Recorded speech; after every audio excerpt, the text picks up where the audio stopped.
ദൈവം നമ്മിൽ ചെയ്യുന്ന കാര്യങ്ങളെക്കുറിച്ച് പലപ്പോഴും നമുക്ക് സംശയങ്ങളും വൈകുന്നതായ തോന്നലുകളും അവഗണിക്കപ്പെടുന്നതായ തോന്നലുകളും ഉണ്ടാകാറുണ്ട്. എന്നാൽ ദൈവത്തിൻ്റെ സമയം ഒരിക്കലും ആകസ്മികമല്ലെന്നും ഒരിക്കലും വൈകുന്നില്ലെന്നും തിരുവെഴുത്ത് ഉറപ്പു തരുന്നു. ദൈവം എല്ലായ്പ്പോഴും ലക്ഷ്യബോധത്തോടെ നീങ്ങുന്നു.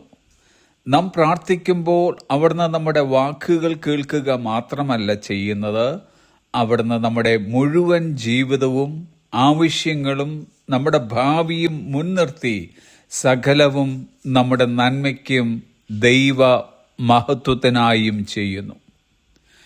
God knows the right time, the right place, the right person and the right answer to our prayers. ശരിയായ സമയവും ശരിയായ സ്ഥലവും ശരിയായ വ്യക്തിയെയും നമ്മുടെ പ്രാർത്ഥനകൾക്ക് ശരിയായ ഉത്തരം നൽകേണ്ട സമയവും ദൈവം അറിയുന്നു. തിരുവചനം പറയുന്നു, സഭാപ്രസംഗിയുടെ പുസ്തകം 3-ാം അധ്യായം 11-ാമത്തെ വാക്യം, അവൻ സകലവും അതതിൻ്റെ സമയത്ത് ഭംഗിയായി ചെയ്യുന്നു. അതതിൻ്റെ സമയമെന്ന് വെച്ചാൽ നമ്മിൽ നടക്കേണ്ടുന്ന ഓരോ കാര്യങ്ങൾക്കും ദൈവം കുറിച്ച് വെച്ചിരിക്കുന്ന ഓരോ സമയങ്ങൾ എന്നാണ്. ദൈവം അങ്ങനെ നിശ്ചയിച്ച് വെച്ചിരിക്കുന്ന സമയത്തിന് മുമ്പോ സമയം കഴിഞ്ഞോ ഒന്നും ചെയ്യുന്നില്ല. പകരം തിരുവെഴുത്തിൻ്റെ ഭാഷയിൽ പത്രോസിൻ്റെ 1-ാം ലേഖനം 5-ാം അധ്യായം 6-ാം വാക്യം, തക്ക സമയത്ത് അവൻ നിങ്ങളെ ഉയർത്തും എന്നാണ്. ഇത് ദൈവത്തിൻ്റെ മാറ്റമില്ലാത്ത ഒരു വാഗ്ദത്തമെങ്കിൽ നമ്മിൽ ഓരോരുത്തരിലും നിക്ഷിപ്തമായിരിക്കുന്നതത്രേ അവൻ്റെ ബലമുള്ള കൈക്കീഴിൽ കർത്താവിൻ്റെ സമയം വരെ താണിരിപ്പീൻ എന്നത്. നമുക്കൊരു പക്ഷേ ഇന്ന് തന്നെ ലഭിക്കേണ്ട ഉത്തരങ്ങളുണ്ടാകാം. പെട്ടെന്ന് തുറക്കപ്പെടേണ്ട വാതിലുകളും ഉണ്ടാകാം. വേദനകൾക്കും ദുഃഖങ്ങൾക്കും അടിയന്തരമായ ഇടപെടലുകൾ നാം ആശിക്കുന്നുണ്ടാകാം. എന്നാൽ നമ്മെ ക്ഷണിക്കുന്നത് ഒരിക്കലും പരാജയപ്പെട്ടിട്ടില്ലാത്ത ദൈവത്തിൻ്റെ കയ്യിൽ വിശ്വസിക്കാനാണ്.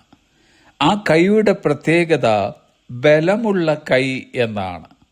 ആ ബലമുള്ള കൈക്കീഴിൽ നമ്മെ തന്നെ താഴ്ത്തുന്നത് ഒരു ബലഹീനതയല്ല, പകരം ഒരു കീഴടങ്ങലാണ്.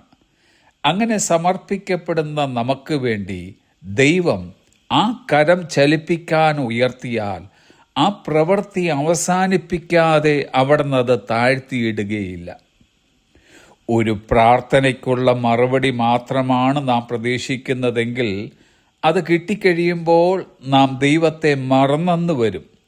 എന്നാൽ നാം ആ ദൈവത്തിൻ്റെ കൈക്കീഴിൽ കീഴടങ്ങുമ്പോൾ, മറുപടിക്കായി കാത്തിരിക്കുമ്പോഴും മറുപടി വൈകുമ്പോഴും മറുപടി കിട്ടിക്കഴിയുമ്പോഴും ദൈവസന്നിധിയിൽ നിന്നും നാം ഒരിക്കലും അകന്നു മാറുകയില്ല. കാരണം നമുക്കറിയാം, ഈ ബലമുള്ള കൈക്കീഴിൽ നാം താണിരുന്നാൽ പ്രാർത്ഥനയ്ക്കുള്ള മറുപടി മാത്രമല്ല, നമുക്ക് സമാധാനവും ജീവിതത്തിൽ വ്യക്തതയും ദിശാബോധവും ലഭിക്കും.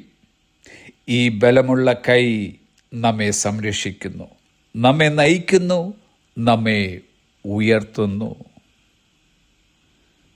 Have A pleasant day.